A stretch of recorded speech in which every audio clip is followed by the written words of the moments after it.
wabarakatuh. Perkenalkan, kami dari kelompok 3 akan mempresentasikan hasil makalah kami mengenai penilaian pembelajaran IPS SD. Sebelum itu, perkenalkan, saya Data Mariana Putri selaku moderator sekaligus pemateri keempat, ada Dina Mustaqim sebagai pemateri kedua, Dinda Maulia Eka Putri sebagai pemateri pertama, Fanida Wardani sebagai pemateri kelima, Fani Eka Damayanti sebagai pemateri ketiga, Fazila Istimeati sebagai pemateri ketujuh, dan terakhir ada Kafiana Aulia sebagai pemateri keenam. Nah, langsung saja untuk pemateri pertama untuk menyampaikan materinya. Nah, di sini saya akan menyampaikan materi pertama, yaitu tentang pengertian penilaian. Nah, penilaian atau evaluasi itu merupakan suatu proses di dalam kita menentukan nilai dari kegiatan yang kita lakukan. Nah, evaluasi ini menentukan seberapa berharganya, seberapa bernilainya, dan bermutu kegiatan yang telah kita lakukan. Nah, evaluasi ini merupakan evaluasi terhadap hasil belajar yang sudah dicapai oleh peserta didik itu. Dan melalui proses belajar mengajar itu tentunya mengandung penilaian hasil belajar atau proses belajar mengenai seberapa jauh kedua penilaian tersebut. Nah, sebenarnya di dalam penilaian proses belajar ini itulah yang dinilai gitu, proses belajar itulah yang dinilai. Nah, tetapi penilaian atau evaluasi tersebut dilaksanakan melalui misalnya seperti peninjauan hasil belajar dari peserta didik setelah peserta didik itu mengikuti proses belajar mengajar. Nah, menurut Undang-Undang Republik Indonesia Nomor 20 Tahun 2003 tentang Sistem Pendidikan Nasional pada pasal 57 ayat 1, nah yang di sana mengatakan bahwa evaluasi itu dilakukan dalam rangka pengendalian mutu pendidikan secara nasional sebagai bentuk akuntabilitas penyelenggara pendidikan kepada pihak-pihak yang berkepentingan, diantaranya terhadap peserta didik, lembaga, dan program pendidikan itu sendiri. Nah, di dalam artian luas gitu, evaluasi ini merupakan proses dalam merencanakan, memperoleh, dan menyediakan informasi yang diperlukan untuk membuat alternatif keputusan. Nah, dari sekian banyak pengertian tersebut dapat kita simpulkan bahwa ternyata setiap kegiatan evaluasi itu merupakan suatu proses gitu yang sengaja direncanakan untuk memperoleh informasi atau data. Nah, berdasarkan data tersebutlah kemudian dicoba untuk mengambil keputusan. Maksudnya itu keputusan apakah peserta didik ini sudah lulus atau sudah selesai gitu. Maksudnya sudah mengerti terhadap pembelajaran yang telah dibelajarkan gitu. Nah, evaluasi hasil belajar ini yang diartikan sebagai suatu tindakan atau proses untuk menentukan nilai keberhasilan dari peserta didik setelah ia mengalami proses belajar mengajar dalam jangka waktu yang telah ditentukan. Nah, di sini terdapat perbedaan antara penilaian dan pengukuran. Nah, tetapi keduanya tidak dapat dipisahkan. Evaluasi kita tahu bersama-sama bahwa evaluasi itu mengacu kepada proses tindakan gitu untuk menentukan nilai sesuatu.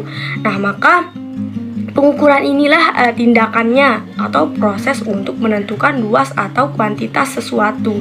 Jadi sebenarnya pengukuran itu dilakukan untuk memberikan jawaban atas pertanyaan how much, sedangkan penilaian dilakukan untuk memberikan jawaban atas pertanyaan what value. Nah, di sisi lain, evaluasi merupakan komponen dari sistem pembelajaran atau pendidikan. Artinya, evaluasi itu merupakan kegiatan yang tidak dapat dihindari dalam setiap kegiatan atau proses pembelajaran itu. Nah, dengan kata lain, kegiatan evaluasi itu merupakan bagian integral dan tidak terpisahkan dari kegiatan pembelajaran atau pendidikan. Oleh karena itu, sudah sepatutnya seorang guru itu memiliki kemampuan di dalam melakukan evaluasi. Guru itu akan lebih menguasai kemampuan jika diperkenalkan dengan kegiatan evaluasi sejak dini.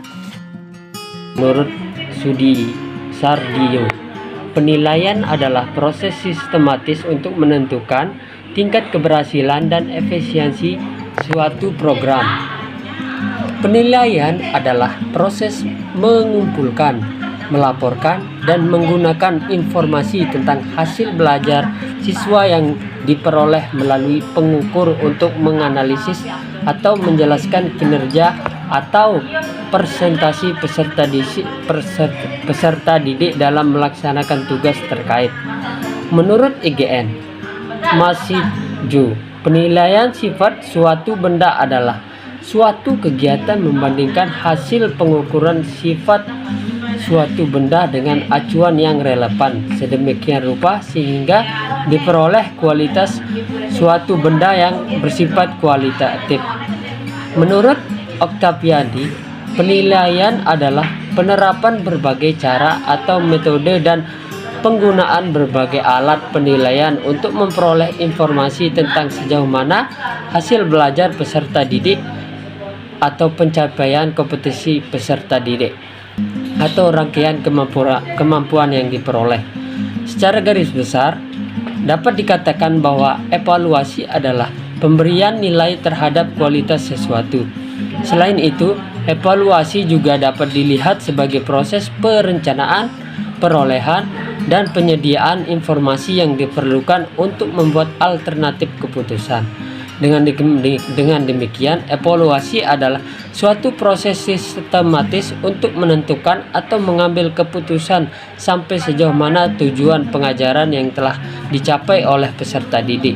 Jadi, dari beberapa definisi di atas dapat disimpulkan bahwa penilaian adalah suatu proses atau kegiatan yang dilakukan untuk membandingkan, mengumpulkan, dan menerapkan hasil pengukuran untuk memberikan nilai pada objek penilaian. Baik, di sini saya akan melanjutkan materi mengenai tujuan pembelajaran IPS di SD.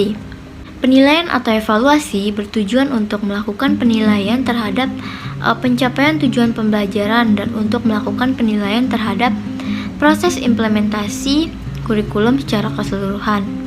Kegiatan tersebut dapat menghasilkan feedback agar dapat memperbaiki dan menyempurnakan komponen-komponen kurikulum yang telah dikembangkan. Hasil evaluasi ini memiliki fungsi yaitu sebagai input dalam menentukan keputusan pada kurikulum dan pendidikan. Hal ini ditunjukkan kepada pemegang kebijakan terhadap pendidikan seperti guru dan kepala sekolah. Evaluasi kurikulum harus mencakup dua dimensi, yaitu dimensi kualitas dan dimensi kuantitas. Dimensi kualitas membahas mengenai tujuan yang harus dievaluasi dengan penekanan pada proses pencapaian tujuannya. Sedangkan dimensi kuantitas membahas mengenai banyaknya program yang dievaluasi.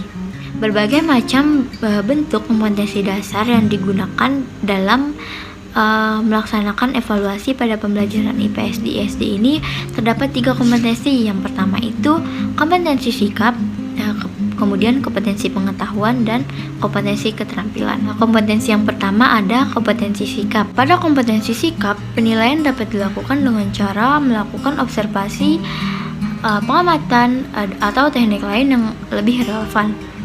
Komponen sikap meliputi sikap spiritual dan sikap sosial emosional.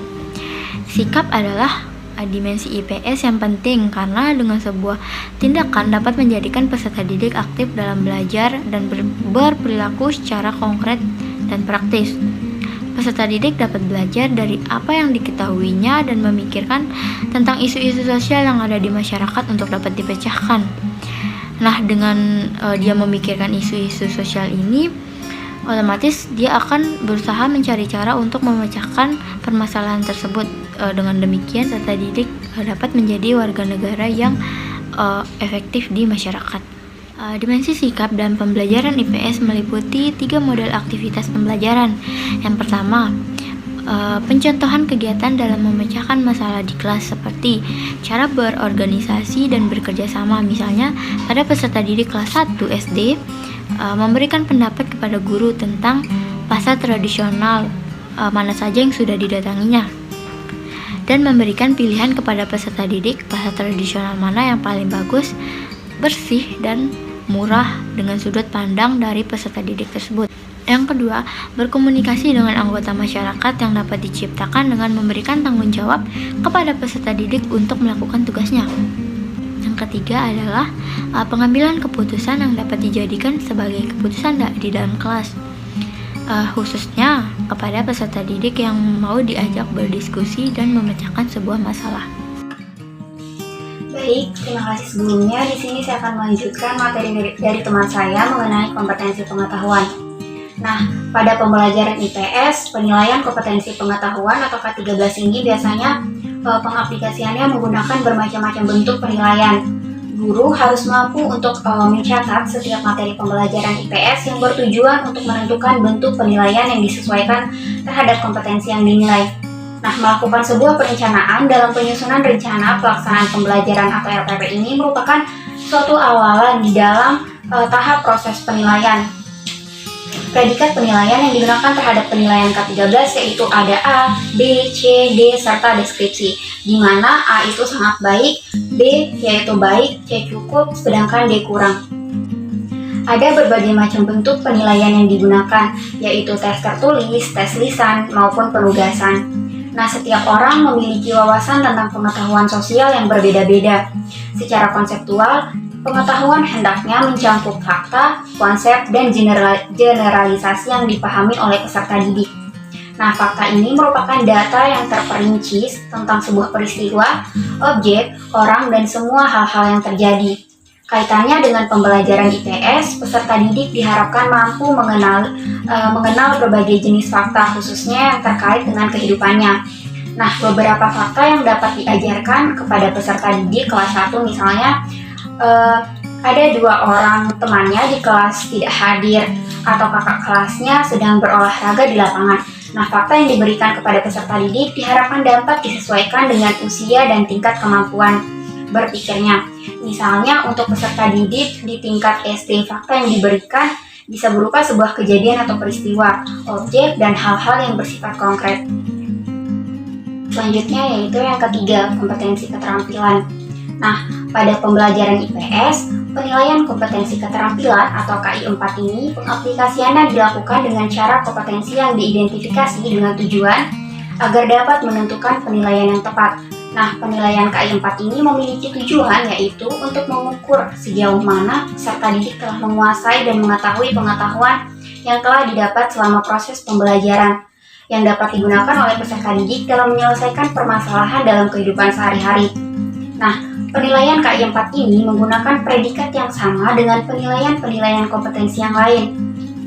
Berbagai macam bentuk penilaian yang dapat digunakan dalam proses penilaian KI 4 pada pembelajaran IPS di sekolah dasar yaitu yang pertama penilaian proyek, kinerja, serta portofolio.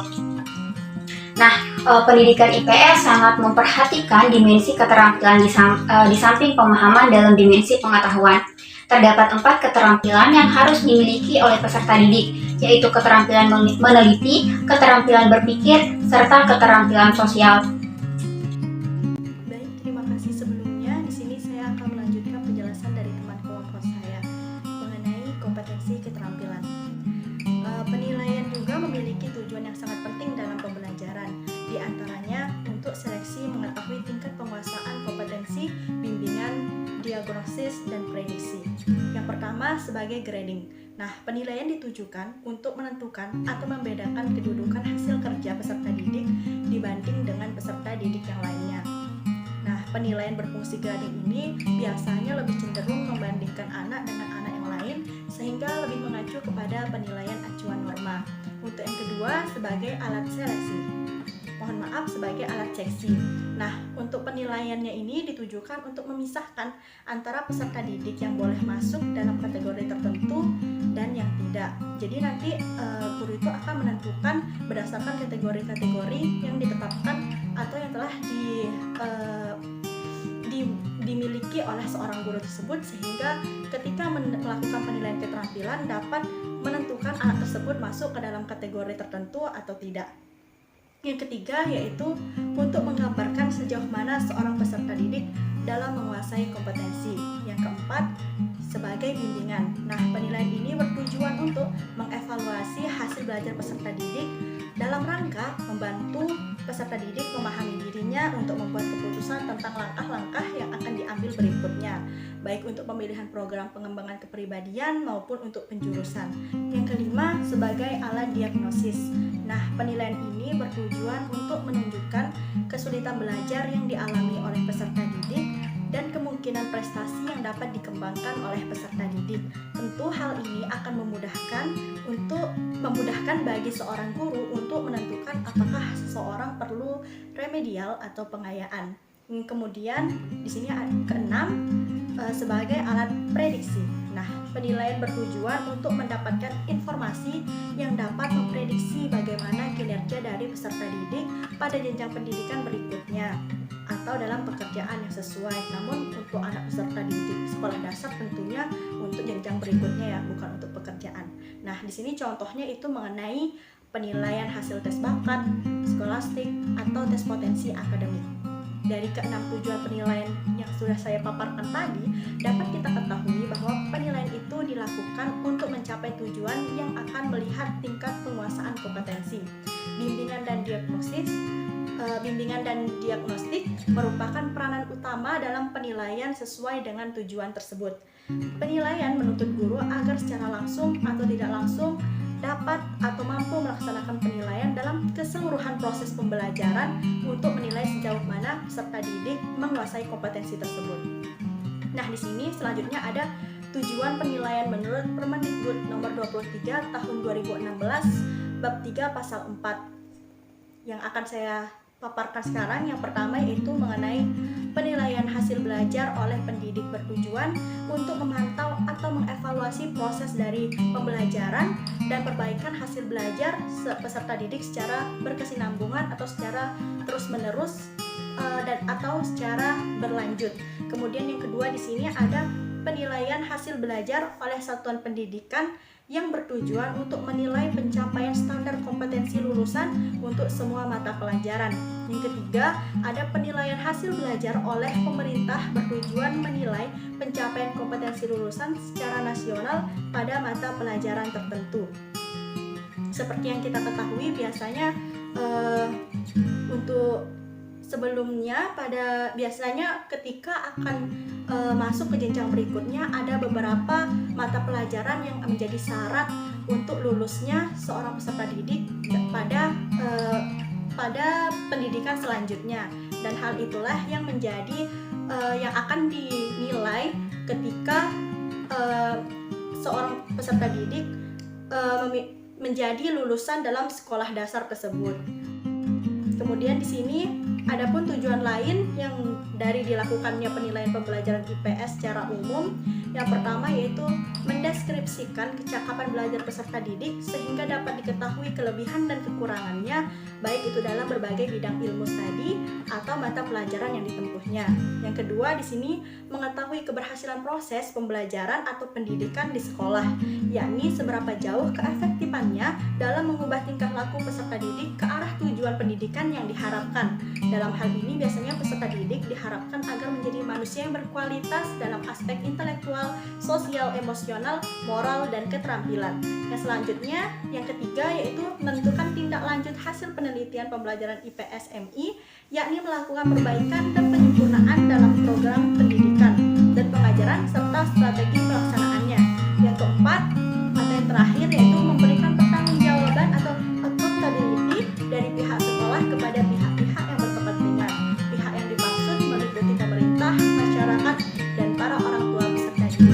Baiklah, di sini saya akan menjelaskan tentang pengertian penilaian dalam pembelajaran. Dalam pembelajaran IPS, evaluasi memiliki pengertian atau arti sebagai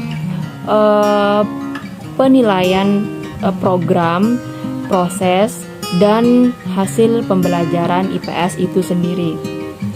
Evaluasi pembelajaran IPS yang berkesinambungan sebaiknya dilakukan secara terus-menerus yang sesuai dengan keterlaksanaan pembelajarannya. Evaluasi seperti ini merupakan alat ukur atau barometer pengecekan apakah proses yang berlangsung dapat diikuti dan dipahami oleh peserta didik, serta seberapa besar penguasaan atau pemahaman peserta didik terhadap materi yang kita sampaikan.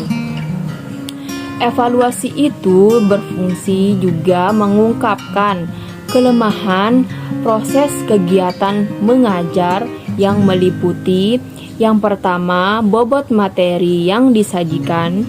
Yang kedua, metode yang digunakan. Yang ketiga, media yang digunakan. Yang terakhir adalah strategi yang kita laksanakan. Hasil evaluasi dapat dijadikan dasar untuk memperbaiki kelemahan pada proses kegiatan belajar. Sedangkan di pihak peserta didik, evaluasi ini berfungsi untuk mengungkapkan penguasaan materi pembelajaran oleh mereka dan juga untuk mengungkapkan kemajuan secara individual ataupun kelompok dalam penguasaan materi IPS. Dari sudut peserta didik, tujuan evaluasi ini adalah mendorong mereka untuk belajar IPS sebaik-baiknya agar mencapai makna sebesar-besarnya dari apa yang mereka pelajari, menurut Sapriyadi tahun 2006. Adapun fungsi penilaian pembelajaran IPS adalah sebagai berikut. Yang pertama, alat untuk mengetahui tercapai tidaknya tujuan instruksional. Dengan demikian, penilaian harus mengacu pada rumusan-rumusan tujuan instruksional. Yang kedua, umpan balik bagi perbaikan proses belajar mengajar. Perbaikan mungkin dilakukan dalam hal tujuan instruksional, kegiatan belajar siswa, strategi mengajar guru, dan lain-lain. Yang ketiga, dasar dalam menyusun laporan kemajuan belajar siswa kepada para orang tua.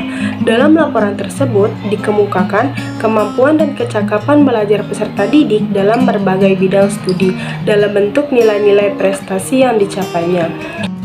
Fungsi penilaian yang lainnya di sini bukan hanya untuk menentukan kemajuan belajar peserta didik, tetapi sangat luas.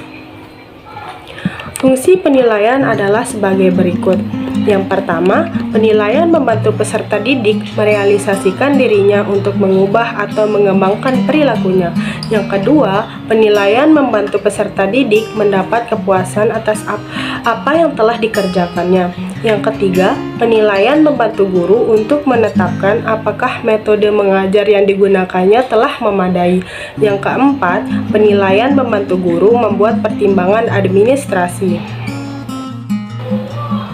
Nah, dari pendapat di atas dapat disimpulkan bahwa penilaian mempunyai fungsi untuk mendeskripsikan hasil belajar peserta didik sehingga dapat diketahui kelebihan dan kekurangan peserta didik dalam proses pembelajaran tersebut. Selain itu juga, penilaian berfungsi untuk mengetahui keberhasilan proses pendidikan dan pengajaran di sekolah. Di sini dapat terlihat berhasil tidaknya guru dalam melaksanakan proses belajar mengajar. Apabila hasilnya kurang baik, maka dapat dilakukan perbaikan dan penyempurnaan proses pendidikan sehingga dapat memberikan pertanggungjawaban terhadap pihak sekolah. Sekian yang dapat saya sampaikan, saya kembalikan ke moderator. Baik, terima kasih kepada teman-teman yang sudah menyampaikan materinya. Mungkin itu saja yang dapat kami sampaikan. Lebih dan kurangnya kami mohon maaf. Wassalamualaikum warahmatullahi wabarakatuh.